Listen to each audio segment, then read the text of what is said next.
ప్రేక్షకులకి నూతన సంవత్సర శుభాకాంక్షలతో పాటు సంక్రాంతి శుభాకాంక్షలు కూడా తెలియపరుస్తూ మనం నూతన సంవత్సరంలో జనవరి నెల మాస ఫలితాలు తెలుసుకునే ముందుగా గ్రహాల యొక్క స్థితి గమనిద్దాం.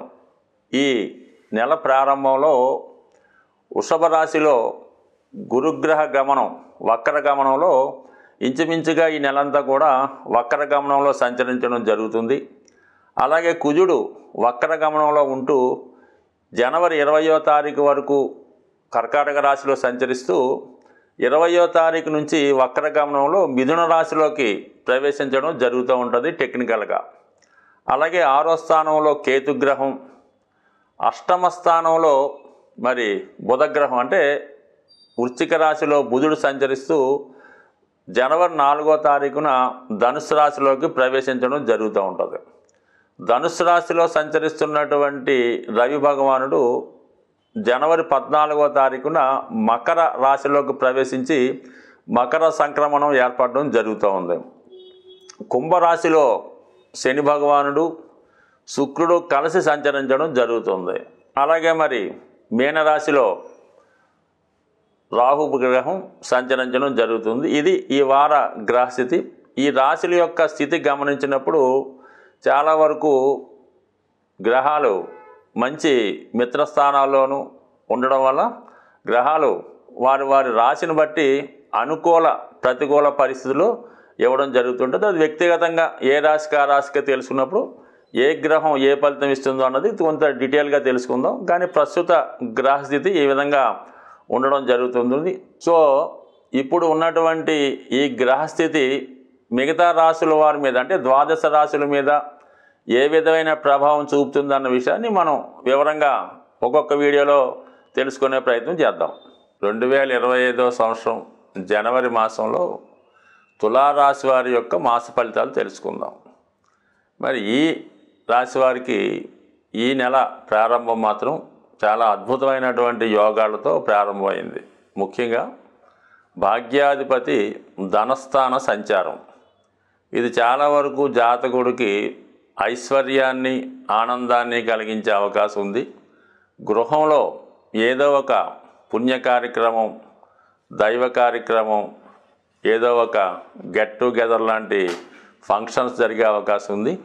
అలాగే మీ యొక్క మిత్రులు బంధువులు మీ యొక్క ఆతిథ్యాన్ని స్వీకరించి చాలా ఆనందించే విధంగా ప్రారంభమవుతుంది. మీకు ఈ నెల ప్రారంభంలో 4వ తారీఖు వరకు కూడా చాలా బిజీగా సందడిగా ఉంటారు. ఎక్కువగా బంధుమిత్రుల యొక్క ఆనందం కొరకు ధనాన్ని వెచ్చిస్తూ ఉంటారు. అలాగే ఏదో ఒక ఎంటర్టైన్మెంట్ కార్యక్రమం కానీ పుణ్య కార్యక్రమం కానీ జరుగుతూ ఉంటుంది. 4వ తారీఖు తర్వాత బుధుడు 3వ స్థానంలోకి వెళ్ళి లాభాధిపతి రవితో కలిసి ఉండడం ఒక విజయ యోగాన్ని, నిపుణ యోగాన్ని, బుధాదిత్య యోగాన్ని ఇవ్వడం జరుగుతూ ఉంటుంది. ఈ కారణం వల్ల ఏంటంటే జాతకుడు తన యొక్క కమ్యూనికేషన్ స్కిల్స్ బాగా పెంచుకుంటాడు. కొత్త వారితో పరిచయం ఏర్పడుతుంది. మరి ప్రభుత్వ ఉన్నత అధికారులు కానీ రాజకీయ నాయకులు కానీ మీకు సహకరిస్తూ ఉంటారు. ఎక్కడికి వెళ్ళినా కూడా మంచి విజయ అవకాశాలు లభిస్తూ ఉంటాయి.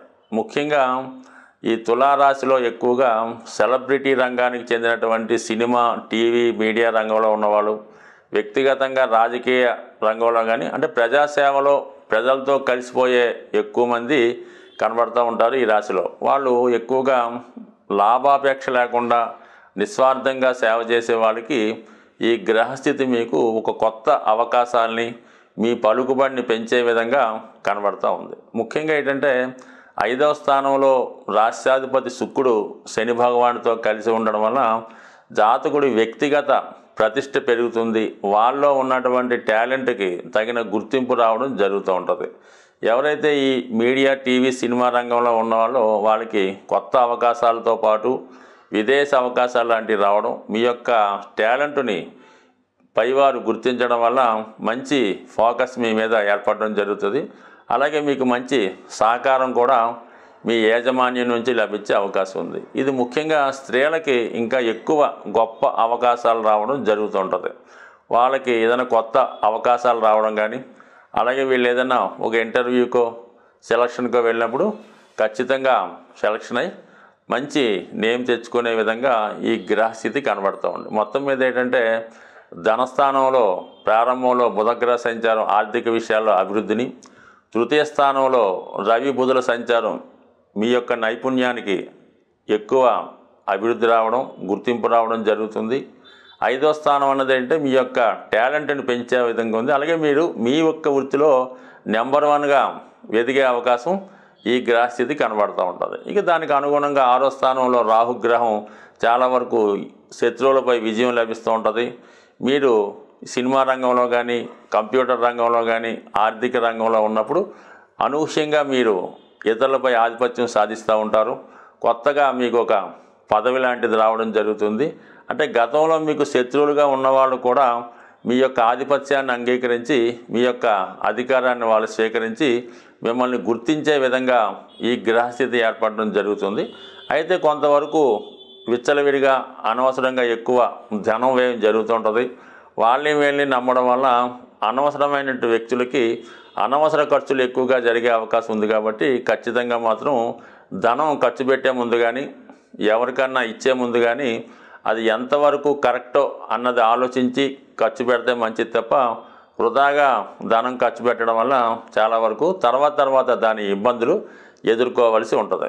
ఇక అన్నిటికన్నా బలమైనది ఏంటంటే కుజుడు దశమ స్థానంలో దిగ్బలుడై వక్ర గమనంతో అత్యంత బలవంతుడు అవడం వల్ల జాతకుడు చాలా సందర్భాల్లో నిరంకషంగా చాలా కఠినంగా వ్యవహరించే అవకాశం ఉంది. మరి ఇది ఎక్కువగా న్యాయవాది వృత్తిలో ఉన్న వాళ్ళకి కానీ, డిపార్ట్మెంట్లో ఉన్న వాళ్ళకి తనాపారాబాధం లేకుండా ఎదుటవాడిపై ఆధిపత్యం సాధించి, అంటే నిజాయితీగానే వెళ్తూ ఎదుటవాడికి కష్టం కలిగించే విధంగా ప్రవర్తిస్తూ ఉంటారు. అంటే కొంతవరకు అది నిజాయితీగా ఉన్నప్పటికి కూడా అతి స్ట్రిక్ట్గా ఉండడం వల్ల కొత్త శత్రువులు ఏర్పడే అవకాశం ఉంటుంది. కాబట్టి సాధ్యమైనంత వరకు వృత్తిలో అభివృద్ధికరంగా ఉన్నప్పటికీ, నిజాయితీగా ఉన్నప్పుడు కూడా కొంతవరకు ఎదుటివాడి యొక్క మనసుని వాడు ఎంతవరకు మరి నష్టం కలిగించాడో, కష్టం కలిగించాడో ఆలోచించి శిక్షిస్తే మంచిది తప్ప అనవసరంగా ఆధిపత్యం వహించడం వల్ల ఇతరుల ఇబ్బంది కలగడం ద్వారా మీరు ఇబ్బంది కలగవచ్చు. అంటే దాని తర్వాత మీరు కొంత పశ్చాత్తాపంతో తొందరపడడమే అనిపిస్తూ ఉంటుంది తప్ప ఏదైనా ఎవరిని కఠినంగా మాట్లాడడం కానీ, శిక్షించడం కానీ, ఇబ్బంది పెట్టడం కానీ చేయకుండా ఉంటే మరి నేచురల్గా మీకున్నటువంటి హ్యుమానిటీ మంచి పేరు అలాగే ఉండే అవకాశం ఉంటుంది. అలాగే మరి మనకి జనవరి 20వ తారీఖు తర్వాత వక్రగమనంలో ఉన్నటువంటి కుజుడు 9వ స్థానానికి వెళ్ళడం జరుగుతూ ఉంటుంది. ఇక్కడ ధన సప్తమాధిపతులు భాగ్యస్థితికి రావడం వల్ల మీ కుటుంబ సమేతంగా కానీ, కుటుంబంలో కొంతమంది ఏదైనా విహారయాత్రకు కానీ, విదేశయాత్రకు కానీ వెళ్ళే అవకాశం ఉంటుంది. లేదంటే మీరు భార్య సమేతంగా ఏదైనా వినోద కార్యక్రమంలో కానీ పాల్గొనే అవకాశం ఉంది. బట్ ఏదైనా ఈ రాశివారు వృత్తిలో కొత్త అవకాశాలు వస్తాయి. వాళ్ళ టాలెంట్కి తగిన గుర్తింపు రావడం జరుగుతూ ఉంటుంది. వృత్తిలో చాలా నిజాయితీగా ప్రవర్తించడం వల్ల కొంతవరకు మీ యొక్క మంచి పేరు ఇంకా మంచి పేరుగా మారే అవకాశం ఉంటుంది. 2025వ సంవత్సరంలోకి మనం ప్రవేశించబోతున్నాం.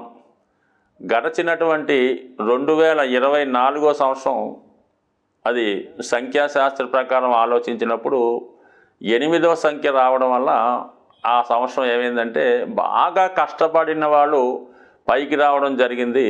అశ్రద్ధతో ఉన్నవాళ్ళు చాలా పతనం కూడా చెందడం జరిగింది. ఏదైనా ఆశించిన అభివృద్ధి చాలామందికి రాలేదు.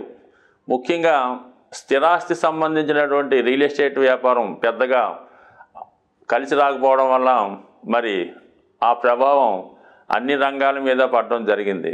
దానికి వ్యతిరేకంగా మనం ఇప్పుడు 2025వ సంవత్సరంలోకి ప్రవేశిస్తున్నాం.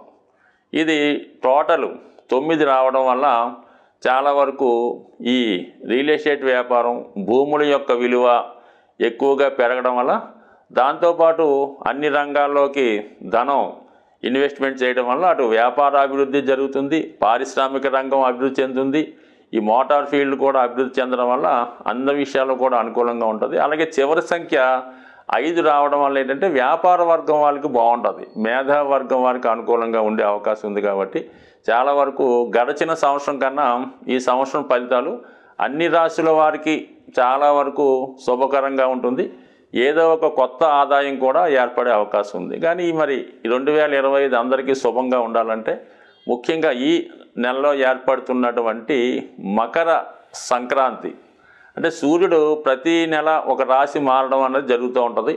మరి ఈ నెలలో మరి మకర రాశిలోకి ప్రవేశించడం చాలా వరకు ఇది మకర సంక్రమణం అంటారు. మరి ఆ రోజు అంటే చాలా వరకు తెలుగువారందరూ కూడా పాటిస్తుంటారు. అందరూ కూడా విధి విధానంగా సాంప్రదాయంగా పాటిస్తూ ఏదైనా ఒక సూర్య దేవాలయానికి కానీ హనుమాన్ టెంపుల్ కానీ రామాలయానికి కానీ దర్శించి విధి విధానంగా పూజ చేయడం, ఆ రోజు మీ పెద్దవారి యొక్క పేరుతో అంటే మీకు ఎవరైతే మీ జన్మ కారణం అయ్యారో మీ యొక్క ఇంటి పేరుతో ఉన్న వాళ్ళకి ఏదో విధంగా మరి వారి పేరుతో ఆ గుడిలో ఉన్న వారికి కొంత డొనేట్ చేయడం వల్ల కానీ అన్నదానం చేయడం వల్ల కానీ మీ యొక్క జాతకంలో ఉన్నటువంటి దోషాలు సంపూర్ణంగా తొలగిపోయే అవకాశం ఉంది. మరీ ముఖ్యంగా ఏదన్నా గోవుకి ఏదైనా మంచి ఆహారం పెట్టడం కానీ నానబెట్టిన గోధుమలు బెల్లం పెట్టడం వల్ల కానీ గోవుకి సేవ చేయడం వల్ల కూడా అంటే మనకి పర్టికులర్గా ఈ 14, 15, 16 తారీఖులో